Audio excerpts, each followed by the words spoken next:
Estoy en el sudeste asiático con mi guía Brazzo de 1913, publicada en pleno apogeo del imperialismo europeo. Siguiendo esta guía centenaria, emprenderé una aventura ferroviaria a través de archipiélagos y penínsulas, entre colinas, bosques y arrozales. Visitaré imponentes megalópolis y magníficas mezquitas. Descubriré budas dorados y templos cubiertos de joyas y conoceré algunos de los ferrocarriles más espectaculares y célebres del mundo. Mientras viajo por las diversas naciones de este vasto territorio, sabré cómo lograron independizarse del Imperio Británico, el francés y el holandés para convertirse en los tigres y dragones económicos de hoy.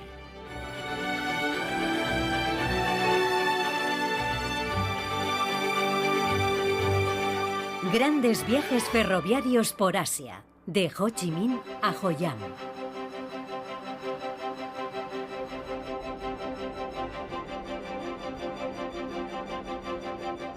Según mi guía Brazzo de 1913, los franceses iniciaron la colonización en el lejano oriente con la anexión de la Cochinchina. Se refiere al sur del actual Vietnam en la década de 1860. También Saigón, donde me encuentro ahora. La Indochina francesa también incluye Tonkin, el norte de Vietnam con su capital Hanoi y 3 protectorados: Annan, el actual Vietnam central, Camboya y Laos. Como saben, todas esas zonas fueron devastadas por las guerras en el siglo XX y hubo millones de muertos. Estoy aquí para descubrir los orígenes coloniales de aquella matanza.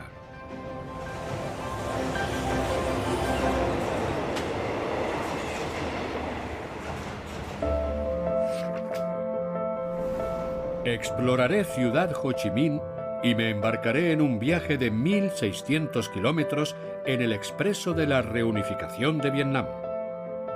Visitaré el puerto pesquero de Phan Thiet y después viajaré en coche cama al norte hasta Da Nang para subir a las colinas de Ba Na y ver el antiguo puerto comercial de Hoi An. Desde Da Nang seguiré hacia el norte 800 kilómetros más, pasando por Hue y Ninh Binh hasta llegar a la capital, Hanoi. Haré escala en el puerto de Haiphong y terminaré el viaje contemplando las aguas color esmeralda de la bahía de Ha Long. En esta etapa conoceré la turbulenta historia del ferrocarril en Vietnam. Después de 30 años de abandono y destrucción, es un milagro que haya un ferrocarril en funcionamiento. Disfrutaré de la cocina franco-vietnamita. Voy a probarlo. Vaya, es espectacular. Y comprobaré qué tal se me da el bádminton al estilo vietnamita.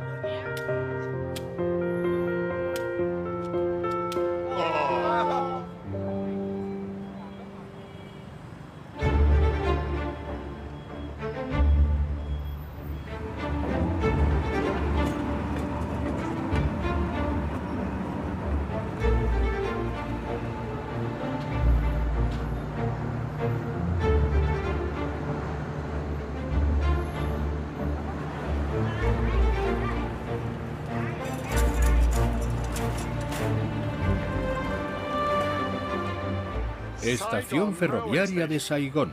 Saigón fue rebautizada como Ciudad Ho Chi Minh en honor al líder revolucionario. Y yo estaba convencido de que ese cambio se habría aplicado con rigor. Primera sorpresa.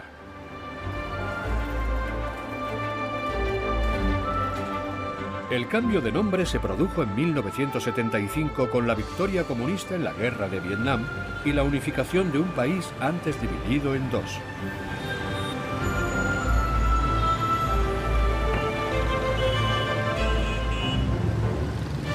Leo en mi guía. Saigón, a 1.040 kilómetros de Singapur y con una población de 190.000 habitantes, se encuentra cerca del estuario del Mekong. Cuenta con una catedral gótica y se puede viajar a las poblaciones del interior en vapor-correo. La ciudad de entonces era de fábula, francesa, elegante y un poco frenética. Hoy en día es inmensa. Ciudad Ho Chi Minh está densamente poblada.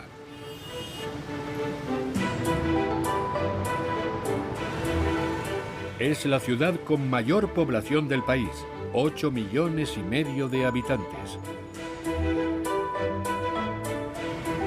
En su centro histórico se conservan refinados edificios coloniales franceses alineados en amplios bulevares que conducen a las zonas residenciales y a los suburbios. También es un gran centro de comercio. La economía vietnamita ha crecido rápidamente en los últimos 30 años y ha transformado la República Socialista de Vietnam, que fue uno de los países más pobres del mundo. Hola. Hola. ¿Qué es esto? ¡Qué buena pinta!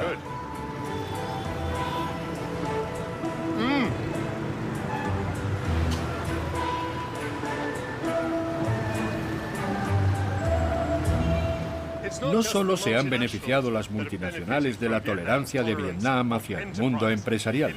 En cada rincón, en cada local y en cada metro cuadrado de acera han surgido pequeños negocios.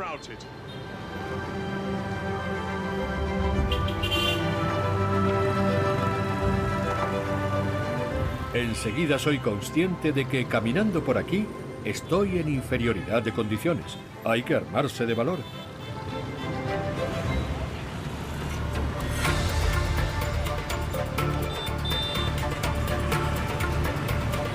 La ciudad es famosa por el número de motos y motocicletas que recorren sus calles. Se estima que hay aproximadamente 8,5 millones, una de las cifras más altas del mundo.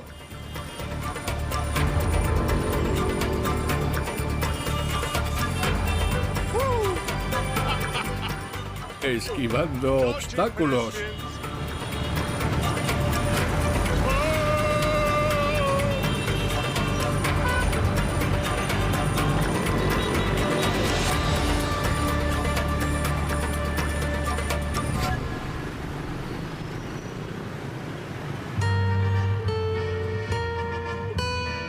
Se nota la influencia francesa en la arquitectura de la ciudad. La Catedral de Notre Dame, revestida de azulejos importados de Marsella, contribuyó a que Saigón fuera conocida como el París de Oriente. He quedado con Nguyen Nan, un profesor universitario que me va a hablar de la relación entre Francia y Vietnam. ¿Qué trajo a los franceses a Indochina? Cada nación cree que tiene una misión, y para los franceses su misión era la civilización. Para ellos, la civilización iba de la mano del cristianismo. Y por eso estamos aquí, delante de la catedral. El cristianismo se introdujo en Vietnam en una etapa muy temprana, a partir del siglo XVII. A los misioneros católicos franceses y a los comerciantes le siguieron los colonialistas que pretendían expandir el imperio francés. Cuando los franceses recurrieron a la violencia en 1858, ¿ofrecieron resistencia? La resistencia de los vietnamitas comenzó justo después del ataque al puerto de Da Nang y se prolongó desde 1858 hasta 1954, con la victoria de Dien Bien Phu. ¿Cree que como los británicos estaban en la India, para los franceses Indochina era una especie de contrapeso? Absolutamente. Los franceses querían Indochina, especialmente el sur, Cochinchina. Para ellos era la perle de l'Asie, es decir, la perla de Asia. Los franceses codiciaban los recursos de Vietnam, como el carbón y el arroz. Además de su ambición de comerciar y forjar un imperio que rivalizara con el británico y el holandés, consideraban que tenían el deber de civilizar a los pueblos que conquistaban. Michael, esta es la central de correos de la ciudad. Antes hablábamos de la misión civilizadora de los franceses, y este es un ejemplo de las cosas buenas que hicieron en Vietnam. De hecho, esta central de correos fue muy importante. Por un lado, contribuyó a mejorar la calidad de la vida civil, pero por otro, también sirvió para reforzar el poder francés gracias al telégrafo y a la red telefónica. Podían recibir información y reaccionar enseguida ante cualquier tipo de resistencia que surgiera en el país. En mi guía pone que Tonkin y Annam son protectorados y que Cochinchina es una colonia. ¿Cuál es la diferencia? Bueno, en la época había dos sistemas gubernamentales. Uno estaba controlado por el gobierno francés y el otro por la dinastía Nguyen. Pero, por supuesto, la dinastía Nguyen no era tan poderosa como el gobierno francés. Nan, ¿se puede entrar en este edificio? Claro.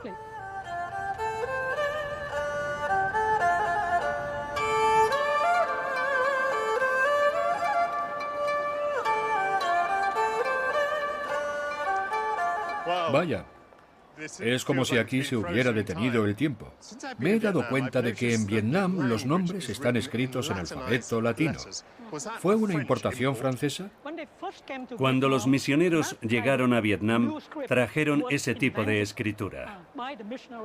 Al principio, se utilizaba solamente en las iglesias, pero poco a poco se fue extendiendo. Y después, una vez que los franceses controlaron Vietnam, empezando por Cochinchina, introdujeron el sistema de escritura latino. Así que, en Cochinchina, esa fue la escritura oficial. Ahí veo el retrato de Ho Chi Minh, que logró la independencia en 1975. ¿Qué importancia tiene en la historia del país la colonización a partir de 1858? Bueno, si tomamos 1858 como punto de partida, entonces el año 1975 fue el final de ese largo viaje de Vietnam, de toda la nación vietnamita.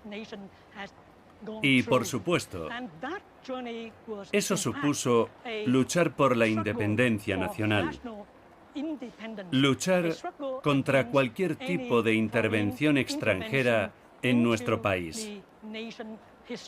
Y en mi opinión, eso es algo muy significativo. El pueblo vietnamita ha luchado mucho. John Van Jo trabaja en esta oficina de correos desde hace 29 años, prestando un servicio vital a los habitantes de la ciudad. Buenos días. ¿De dónde viene? De Gran Bretaña. Hábleme del trabajo que hace aquí. Antes, mucha gente me pedía que tradujera sus cartas al francés o al inglés. Pero ahora, casi nadie solicita traducciones porque con el teléfono y con Internet es más rápido. Sin embargo, sí hay quien me pide que escriba en los sobres las direcciones de los países extranjeros. Temen hacerlo mal.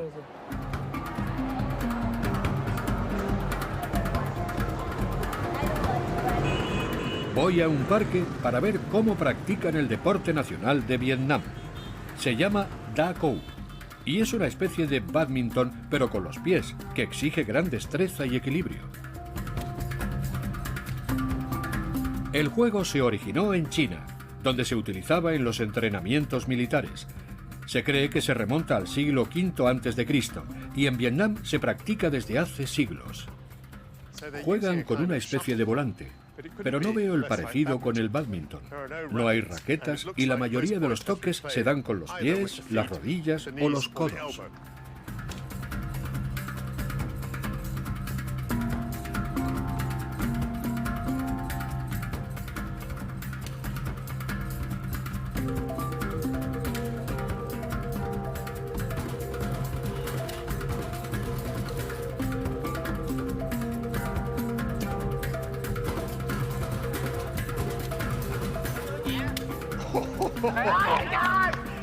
Indudablemente la interpretación artística puntúa, pero no esperen algo así de mí.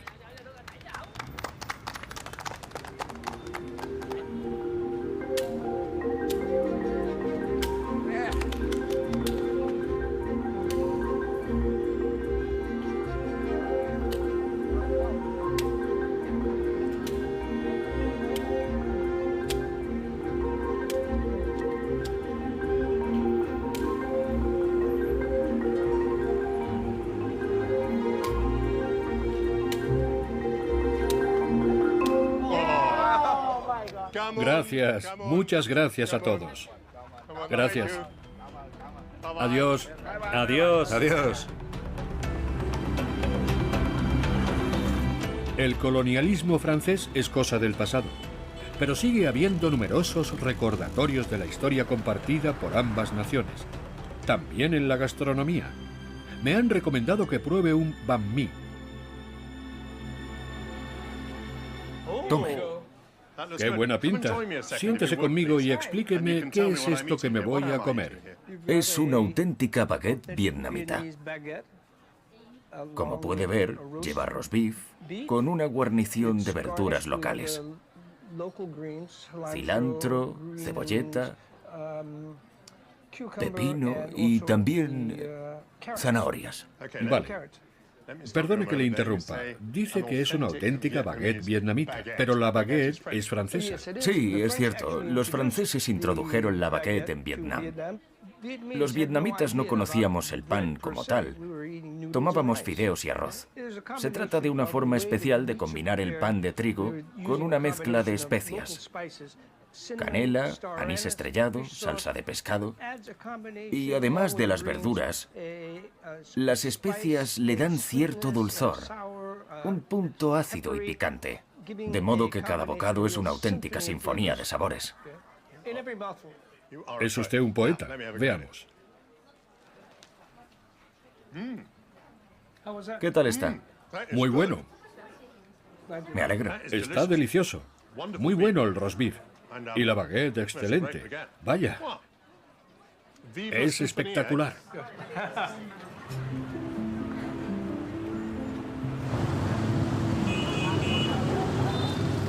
Me dirijo a la parte oeste de la ciudad, al templo de Ba Tien Hou, construido en 1760 por un grupo de inmigrantes chinos para honrar a Tien Hou, la diosa del mar.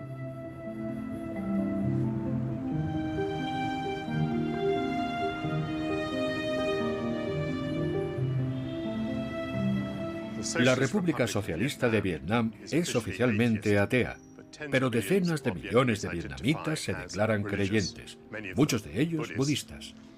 Confieso que en la moderna ciudad de Saigón a veces tenía la sensación de que podría tratarse de cualquier otro sitio, pero estar en este lugar me transporta a un Vietnam de tradiciones y de veneración a los antepasados.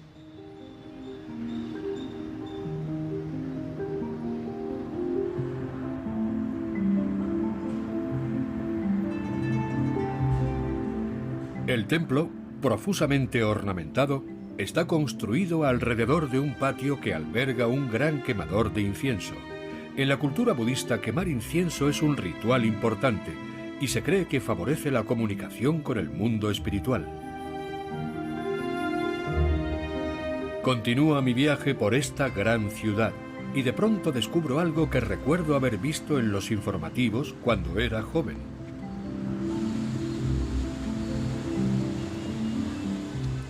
El 30 de abril de 1975, un tanque del ejército norvietnamita arrolló estas puertas.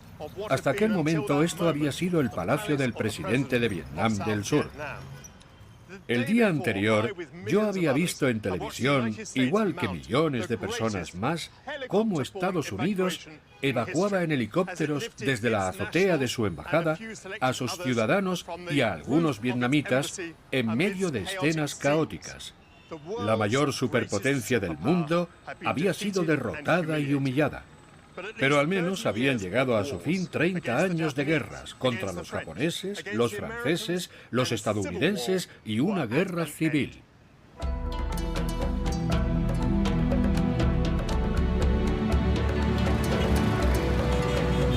La guerra dejó más de 3 millones de muertos y un país en ruinas. Pero demostrando una gran resiliencia y gracias a su industria, la recuperación del país ha sido asombrosa. La guerra de Vietnam fue un capítulo más del enfrentamiento entre comunistas y capitalistas. Pero hoy, en Ciudad Ho Chi Minh, no queda tan claro qué bando ganó. La República Socialista de Vietnam ha abrazado el capitalismo global.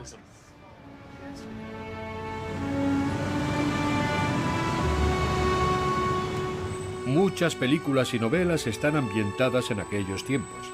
Y ahora me viene una en concreto a la cabeza, porque en ella aparecía el hotel donde voy a pasar la noche.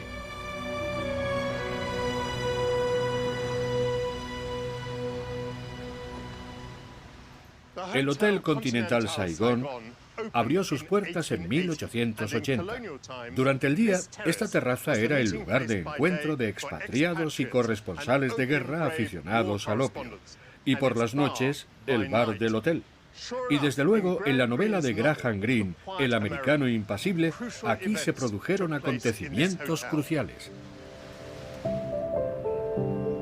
La novela está ambientada en los primeros años de la década de 1950, cuando está claro que Francia está perdiendo ante Ho Chi Minh y los estadounidenses esperan que un Vietnam independiente pueda resistir al comunismo.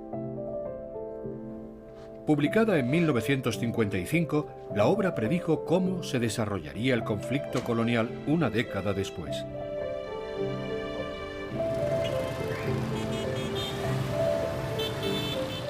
En la novela, un europeo maduro y un joven estadounidense compiten por una joven llamada Phuong, que significa Fénix, una metáfora de Vietnam seguramente. Graham Greene se alojó en esta habitación durante largas temporadas y quizá desde este balcón vio cómo las balas rozaban el edificio de la ópera.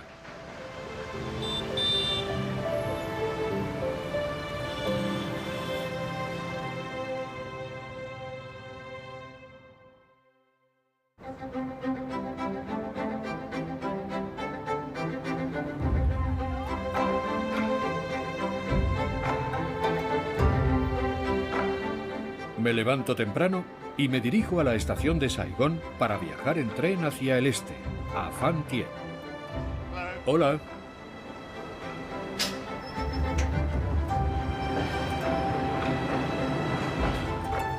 Me acompaña un historiador del ferrocarril que vive en Vietnam, Tim Dolly.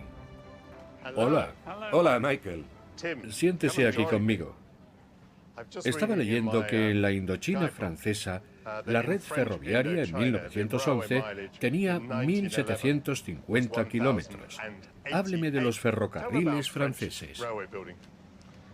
Los franceses ocuparon Saigón en 1859. En 1883 controlaban todo Vietnam tal y como lo conocemos hoy. Su objetivo era explotar los recursos del país y el ferrocarril era fundamental en una colonia de ese tipo. Así que construyeron algunas líneas en la década de 1880, pero la mayor parte de la red que existe hoy data de 1898. El gobernador general, Paul Doumer, puso en marcha un gran plan para crear una red ferroviaria en Indochina. Un gran plan. Suena muy francés. ¿En qué consistía? Había 6 líneas principales. El coste total fue de unos 630 millones de francos. Pero el elemento más importante, que costó unos 250 millones de francos, fue la Gran Transindochinoise, o la línea norte-sur, que es por la que vamos ahora. De Saigón a Hanoi. Eso es. Comenzó a construirse sobre 1900 y los 3 primeros tramos se completaron en 1913. ¿Y cuándo fue posible viajar por primera vez de Saigón a Hanoi en tren? En 1936. Tardaron más de 3 décadas en terminarla. ¿Y la línea fue un éxito? ¿Cumplió con su cometido? Depende de cómo se mida el éxito. Desde el punto de vista económico, no lo fue. Pero, por otro lado, el ferrocarril sí supuso un gran impacto a nivel social. Muy interesante. Si la línea se completó en 1936, supongo que los franceses y otros europeos ya podían viajar de Saigón a Hanoi en tren por la noche. Un viaje espléndido. Así es. De hecho, hubo un periodo de 4 años que se conoce como la Edad Dorada del Transindochinois. Durante esos años se incorporaron nuevas locomotoras Pacific que remolcaban vagones muy lujosos. Vagones restaurante, vagones dormitorio, con peluquería, salas de cine o salones exclusivos para los viajeros importantes. El lujo no tenía límites, pero todo terminó en 1940 con la invasión japonesa. ¿Qué hicieron los japoneses con los ferrocarriles? ¿Los usaron en la guerra? Así es. Y luego, en 1943-44, comenzaron los bombardeos aliados. Fueron 2 años de devastación, sobre todo los depósitos ferroviarios, los puentes y demás. A partir de ahí, este ferrocarril se ha visto sometido a 30 años de destrucción. Y supongo que también le afectó la guerra de Vietnam. En ese periodo, el Viet Minh, el ejército de Ho Chi Minh, llevó a cabo operaciones de sabotaje para impedir que los franceses utilizaran las vías férreas, así que causaron enormes daños. Luego, en 1955, el país se dividió en Vietnam del Norte y Vietnam del Sur. Durante un tiempo, después de la reconstrucción, las cosas funcionaron unos 5 o 6 años, pero entonces empezó a tomar fuerza la insurgencia en el sur. En los años 60, con los bombardeos estadounidenses, la red quedó devastada una vez más en el norte y en el sur. Estamos viajando por donde circulaba el ferrocarril transindochino, así que se ha restaurado. Ha sido una restauración muy básica. Cuando el país se reunificó en 1975, se hizo un gran esfuerzo para reconstruirlo. Y hacia finales de 1976 se reabrió como Expreso de la Unificación. Ton Yat es su nombre vietnamita, aunque se suele llamar Expreso de la Reunificación, porque si miramos atrás en la historia, Vietnam fue un país unificado bajo la dinastía Nguyen, y esta era la primera vez que se reunificaba desde que llegaron los franceses y ocuparon partes del país. Así que ahora es posible viajar de Saigón a Hanoi en tren. Y yo pienso disfrutarlo de principio a fin. ¿Es un viaje bonito? Sí, mucho. A menudo vienen viajeros aficionados a los trenes y sus comentarios son siempre los mismos. Dicen que el paisaje es espectacular, pero que es una pena cómo están los trenes. Y yo siempre les respondo que después de 30 años de abandono y destrucción, es un milagro que haya